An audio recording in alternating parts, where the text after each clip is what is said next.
सो आज हम बात करने वाले हैं टाइम टेक्नोप्लास लिमिटेड के बारे में। इसके बारे में डिटेल में एनालिसिस करेंगे। Fundamental analysis, technical analysis, promoter की होल्डिंग क्या है, इस कंपनी को लेकर के क्या रिसेंट अपडेट है, ये सारी चीज़ें हम देखने वाले हैं। सो पैसा मैटर पे हम लोग जो वो ऐसे ही वीक में एक दो स्टॉक डालते हैं। इससे पहले एक वीक पहले जो हमने एरो ग्रीन टेक बारे में लिमिटेड के बारे में डिस्कस किया था, जिसका लिंक, वीडियो का लिंक आई बटन में आप देख सकते हो। उस स्टॉक ने हाल ही में रिसेंटली में एक दिन में जो वो 8% रिटर्न इन्वेस्टर को दिया है। सो हमने जिस टारगेट दिया था, स्टॉप लॉस दिया था, वहीं से वो बाउंस बैक किया एंड रिटर्न दिया है। शॉर्ट टर्म वालों का इन्वेस्टर का जो टारगेट हिट हो चुका है, सो आप उसको देख सकते हैं। सो आज हम बात करेंगे टाइम टेक्नोप्लास लिमिटेड के बारे में, डिटेल में एनालिसिस में बात करते हैं। हेलो दोस्तों, मेरा नाम है Rakesh Goswami, I am qualified chartered accountant. So पैसा मैटर हमने जो ये सीरीज़ चालू की, जहाँ पे वीक में एक दो स्टॉक फंडामेंटली स्ट्रॉन्ग होते हैं, टेक्निकली वो स्टॉक हम देते हैं। So let's begin. सो ये इसके बारे में बात करें टाइम टेक्नोप्लास लिमिटेड के बारे में, तो कंपनी जो वो प्लास्टिक प्रोडक्ट्स बनाती है। 9,000 करोड़ का मार्केट कैप है, स्मॉल कैप कंपनी है, और इंडस्ट्री जो यहाँ पे देख सकते हो प्लास्टिक प्रोडक्ट में है। उसके बाद बात करें नेक्स्ट उसकी प्रोडक्ट, उसकी जो इंडस्ट्री पैकेजिंग कंपनी में वो क्या क्या करती है। सो हम यहाँ पे देख सकते हैं कि इट इज़ टाइम टेक्नोप्लास लिमिटेड जो वो मल्टीनेशनल कंपनी है एंड वो एक लीडिंग मैन्युफैक्चर है। क्या क्या बनाती है, इसकी दो प्रोडक्ट्स है बेसिकली। पॉलीमर बनाती है, देखते हैं आगे क्या होता है, technology based polymer and composite products. तो दो इसका प्रोडक्ट पोर्टफोलियो हो गया। इसका स्ट्रॉन्ग प्रेजेंट कहाँ कहाँ पे, तो एशिया में और मीना रीजन्स में, with the 10 different country outside India also, और 14+ रिकग्नाइज ब्रांड है इसकी। क्लाइंट के बारे में बात करें तो यहाँ पे देख सकते हो उसके क्लाइंट में इंडियन ऑयल हो गया, अशोक लेलैंड, टाटा मोटर्स, L&T, ये सब उसके क्लाइंट्स है। एंड इसकी वेल एस्टेब्लिश R&D टीम है, जिसकी 30 पीपल है इसकी टीम में, और वेल एक्सपीरियंस है, मोर देन 15 ईयर का एक्सपीरियंस वाली इसकी अच्छी सी टीम है। उसके बाद ये हो गया उसके प्रोडक्ट पोर्टफोलियो। सो इसका 3 बेसिकली प्रोडक्ट पोर्टफोलियो है। एक हो गया पॉलीमर प्रोडक्ट्स बनाती है, दूसरा value added product and high tech products. So polymer products में क्या क्या होता है, जो इंडस्ट्री पैकेजिंग में आपने देखा होगा, ये ड्रम्स एंड कंटेनर्स होता है, जो भी लिक्विड फिल करने के लिए, राइट। सो ये वो बनाती है, जेरी कैंस होता है, देन कोनीपेक्स पेल्स बनाती है, और बाकी इंफ्रास्ट्रक्चर के रिलेटेड ये एनर्जी स्टोरेज डिवाइसेस जो होती है, हमने देखा होगा इंडस्ट्री में, अगर आप कहीं पे विजिट करने गए होंगे तो वो ये बनाती है। एंड कुछ ऑटो कंपोनेंट्स भी ये कंपनी बनाती है। तो ये सब उसका आता है, पॉलीमर पोर्टफोलियो के प्रोडक्ट्स में आता है। दूसरा होता है वैल्यू एडेड प्रोडक्ट्स, उसमें आप देख सकते हो कंपोजिट IBC या कंपोजिट सिलेंडर, ये आपको पता होगा LPG सिलेंडर, जो CNG, ऑक्सीजन, LPG जो वो ये सब बनाती है। एंड तीसरा जो होता है हाईटेक प्रोडक्ट है, उसमें जो वो एयर टैंक हो गया या हाइड्रोलिक ऑयल टैंक हो गया, ये सब चीज़ें बनाती है। तो ये 3 उसका जो प्रोडक्ट पोर्टफोलियो होगा। और कुछ कंपनी का जो वो हाइलाइट्स की बात करें अचीवमेंट की, तो ये फर्स्ट कंपनी है जिसने PE ड्रम्स को रिप्लेस किया था, जिसने PE ड्रम को रिप्लेस किया था जो स्टील ड्रम थे उससे।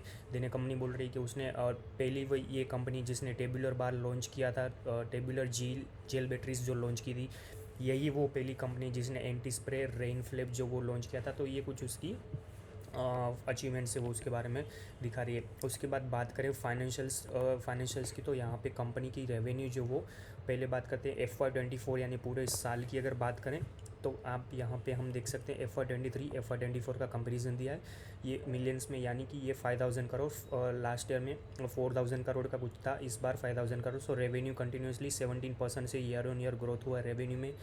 बात करें EBITDA मार्जिन में, तो EBITDA में भी ईयर ऑन ईयर जो वो 21% का यहाँ पे हमको ग्रोथ देखने को मिल रहा है। प्रॉफिट आफ्टर टैक्स में 42% से यहाँ पे हमको ग्रोथ देखने को मिल रहा है। कैश प्रॉफिट भी 24% यहाँ पे ग्रोथ हुआ है। बात करें इंडियन एंड ओवरसीज से कहाँ से रेवेन्यू कंट्रीब्यूशन कितना आता है, तो वो हम यहाँ पे देख सकते हैं।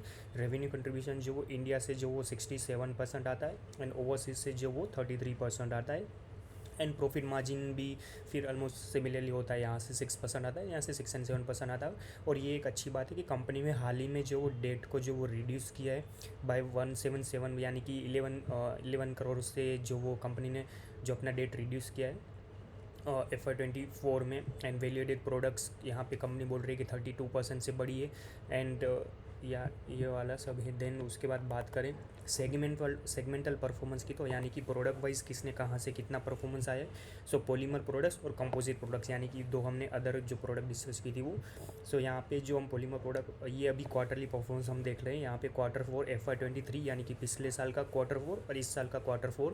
तो यहाँ पे हम कंटिन्यूसली देख सकते हैं कि कंपनी की जो वो रेवेन्यू, मतलब जो भी रेवेन्यू है एंड EBITDA मार्जिन वो कंटिन्यूसली बढ़ा हुआ है। कंपोजिट प्रोडक्ट का भी कंटिन्यूसली हमें बढ़ा हुआ दिख रहा है यहाँ पे। उसके बाद बात करें कंसोलिडेटेड इनकम स्टेटमेंट की, तो यहाँ पे हम देख सकते हैं इनकम स्टेटमेंट Q4 Q3 का और पूरे साल का भी हम यहाँ पे देख सकते हैं। कंपनी ने फाइनेंस कॉस्ट जो वो कम हो गई, यानी कि हमने अभी अभी देखा रिसेंटली पिछली स्लाइड में कि कंपनी ने अपनी डेट जो वो कम की है, तो उसकी वजह से उसकी फाइनेंस कॉस्ट यानी कि जो इंटरेस्ट पे करती है वो कम हो गई है। सो ये हम यहाँ पे देख सकते हैं 3-4 करोड़ से ऑलमोस्ट कम हो गई है।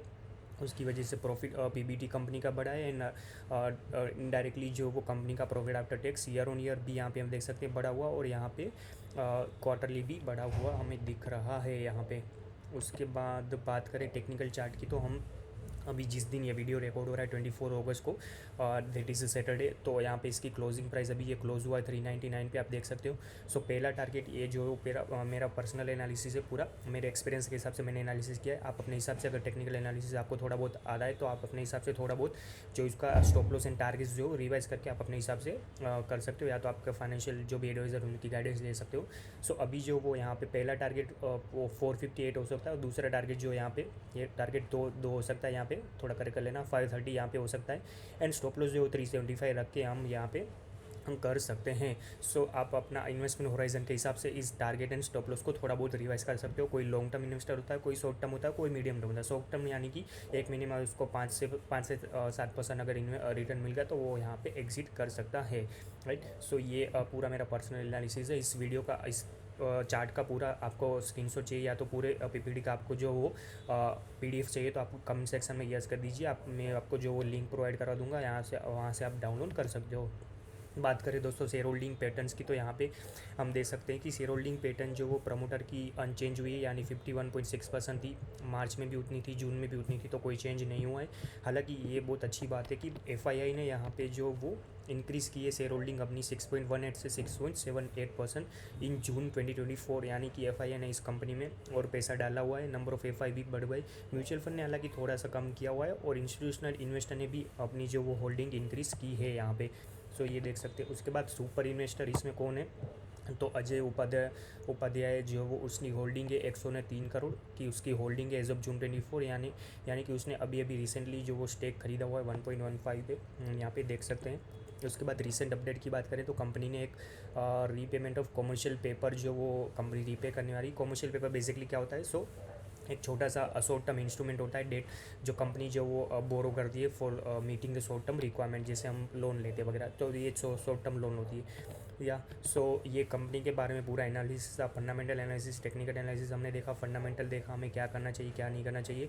बात अगर वीडियो अच्छा लगा हो तो लाइक कर दीजिए, शेयर कर दीजिए एंड सब्सक्राइब कर लीजिए चैनल को, ताकि आने वाले दिनों में आपको ऐसा स्टॉक जो मिलता रहे। सो बात करें अगर वापस से मैं अगर आपको टेक्निकल एनालिसिस पे लेके जाऊँ, सो मेरे हिसाब से अभी एकदम ट्रेंडिंग जोन पे चल रहा है।